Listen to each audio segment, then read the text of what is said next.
تو پتہ چلا کہ اگر گھر میں بھی اپنی عورت تو بیچاری بڑے نرم مزاج ہوتی ہے، اس کو نرمی کے ساتھ کھانے کی صبح شام کسی وقت تعریف کر لو تو پھولے نہیں سماتی. یہی سنت عمل ہے. آپ اور ہم اس مجلس میں جتنے بھی بیٹھے ہوئے ہیں وہ اپنے گریبان میں جھانک کر دیکھ لیں یہ واقعہ ہے یا نہیں. ہم کبھی ایسا کرتے ہیں؟ حالانکہ وہ بیچاری ہماری جو خدمتیں کرتی ہے، اس کا مسئلہ بھی میں آپ کو بتا دوں. یہاں سے آواز گھروں تک بھی جا رہی ہے، خواتین بھی سن رہی ہیں. مسئلے کے اعتبار سے بیوی کے لیے کوئی ضروری نہیں ہے کہ آپ کے لیے کھانا پکائے، بلکہ وہ آپ سے یہ مطالبہ کر سکتی ہے کہ ہمیں پکا پکایا کھانا لا کر دو. لیکن جب وہ پکا کر ہمیں دے رہی ہے تو ہم پر احسان کر رہی ہے. جب وہ اتنا بڑا احسان کر رہی ہے تو ہم اتنے کیوں بخیل بن رہے ہیں کہ ہماری زبان سے اس کی تعریف کا ایک جملہ بھی نہیں نکلتا. ہم صرف اتنا ہی کہہ دیں کہ آج کھانا بہت اچھا اور عمدہ پکایا ہے. یہ مسنون عمل ہے. یعنی مسئلے اور فتوے کے اعتبار سے اگرچہ بیوی کے اوپر کھانا پکانا فرض اور ضروری نہیں ہے، لیکن اخلاقی اعتبار سے بیوی کو اپنے شوہر کی خدمت کرنا اور اس سے اپنے لیے درجات کی بلندی حاصل کرنا، یہ اخلاقی اعتبار سے ضروری ہو جاتا ہے کہ بیوی دل کھول کر اپنے شوہر کی خدمت کرے. ایک اللہ والے بزرگ کی بیوی جماعت میں وقت لگائے ہوئے تھے اور ان کی بیوی عالمہ بن کر پڑھ کر آئی تھی. وہ بیچارے چاہتے تھے کہ کوئی نیک صالح بیوی مجھے مل جائے.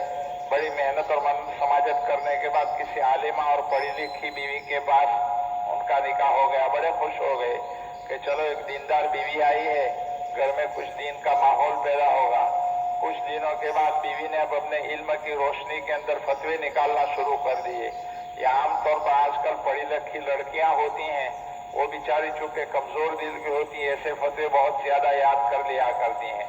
آنے کے بعد اس نے فتویٰ نکالا کہ شوہر کی خدمت کرنا تو میرے ذمہ فرض نہیں ہے، اس کے ماں باپ کی خدمت کرنا میرے ذمہ فرض نہیں ہے. اس نے شوہر کے سامنے بات رکھی کہ میرے سامنے آپ کے ماں باپ کی خدمت کرنا فرض نہیں ہے، مجھے الگ گھر لے کر دو، میں تو الگ سے رہوں گی. شوہر نے سمجھا لیکن وہ سمجھنے کے لیے تیار نہیں ہوئی کہ اللہ کے بندی، میں نے تم سے نکاح اس لیے کہا تھا کہ گھر میں دین کا ماحول پیدا ہوگا. یہ کیا تم مطالبہ کر رہی ہو؟ ہم دونوں مل کر کے لیے محنت کریں گے تو ذرا دین کا ماحول پیدا ہوگا. اس نے کہا کچھ نہیں، شریعت کا مسئلہ یہ ہے کہ شوہر کے ماں باپ کی خدمت بیوی کے ذمہ نہیں ہوتی ہے. میں اب تنگ آ گئی ہوں آپ کے ماں باپ کی خدمت کرتے کرتے. چنانچہ وہ اللہ کا بندہ بڑا مجبور ہوا اور مجبوری کے درجے میں کسی عالم کے پاس گیا پوچھنے کے لیے، فتویٰ پوچھنے کے لیے کہ اب میں کیا کروں. عالم کے پاس جا کر بڑی اچھی طرح انہوں نے، عالم سے اچھی بنتی تھی، انہوں نے صحیح کہانی ساری سنائی کہ اس طرح کا مسئلہ ہوا ہے، میں کیا کروں. تو عالم بھی ذرا خوش مزاج تھے اور ان کے دوست تھے، اچھا خاصا دوست تھے، وہ بیچارے آتے جاتے رہتے. کا مسئلہ تو بالکل بیچاری صحیح بتا رہی ہے، اس کو الگ گھر لے کر دینا چاہیے. اس نے کہا میں آپ کو اس وقت فتویٰ پوچھنے نہیں آیا ہوں، میں آپ کو کوئی حل نکالنے کے لیے آیا ہوں کہ آپ میرے لیے کوئی راستہ نکالے، اب میں کیا کروں. تو پھر تھوڑی دیر سوچنے کے بعد عالم نے کہا ٹھیک ہے، اس میں ایک حل اور مسئلہ میرے ذہن میں یہ آتا ہے کہ اس عورت نے جو کہا وہ بھی بالکل صحیح اپنی جگہ کے اوپر، کہ وہ اگر آپ کے ماں باپ کی خدمت نہیں کرنا چاہتی ہے تو نہ کرے، اس کو الگ گھر لے کر دینا چاہیے. لیکن آپ کے پاس ایک راستہ ہے کہ شریعت نے آپ کو 4 شادی کرنے کی اجازت دی ہے اور ماں باپ کی خدمت آپ کے ذمہ فرض ہے. آپ دن بھر کام کرنے کی وجہ سے ماں باپ کی خدمت نہیں کر سکتے، تو اس کو جا کر کہہ دیجئے کہ میں اب دوسری شادی کر رہا ہوں تاکہ میری دوسری بیوی جو آئے گی وہ دوسرے گھر میں رہے گی، ماں باپ اس کے ساتھ رہیں گے اور اس کی خدمت کرتے رہیں گے تاکہ اس کا حق بھی ادا ہو جائے، ماں باپ کا حق بھی ادا ہو جائے. اس کو دوسرا گھر الگ سے لے کر دے دو.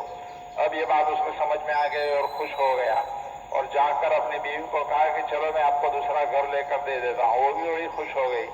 پھر اس نے کہا کہ پھر ایک میری بھی شرط ہے، وہ یہ کہ شریعت نے مجھے اجازت دی ہے کہ 4 شادی کروں اور میرے ماں باپ کی خدمت میرے ذمہ فرض ہے، اس لیے میں چاہتا ہوں کہ دوسری شادی کر لوں تاکہ میری دوسری بیوی جو آئے وہ میرے ماں باپ کی خدمت بھی کرتی رہے، وہ الگ گھر میں میرے ماں باپ کو لے کر رہے گی.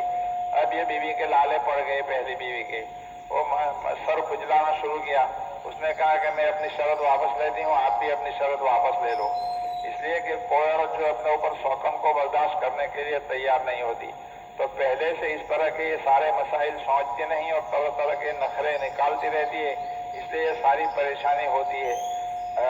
چلو فتوے کے اعتبار سے بھائی فرض نہیں ہے شوہر کی خدمت کرنا، اس کے ماں باپ کی خدمت کرنا، لیکن اخلاقی اعتبار سے اور درجات کی بلندی کے اعتبار سے، نیکیوں کے کرنے کے اعتبار سے ہوتا ہے کہ نہیں ہوتا ہے؟ اگر آج کی بیٹیاں اپنے شوہر کی خدمت کرے گی یا اپنے اس کے ماں باپ کی خدمت کرے گی تو کتنی نیکیاں وہ کماتی رہے گی، اور دنیا کے اندر لوگوں کی نظر کے اندر اس کی عزت بڑھ جائے گی، واہ واہ ہوتی رہے گی، وہ الگ سے بات ہوگی۔ اس لیے ضروری ہے ہماری بہن بیٹیوں سے کہ وہ اپنے شوہر کی دل کھول کر خدمت کرے، اور شوہر کے ماں باپ کی بھی جہاں تک ہو سکے خدمت کرنے میں اپنی سعادت مندی اور نیک بختی سمجھے۔ اللہ پاک ہمیں توفیق عطا فرمائے۔ سبحان اللہ۔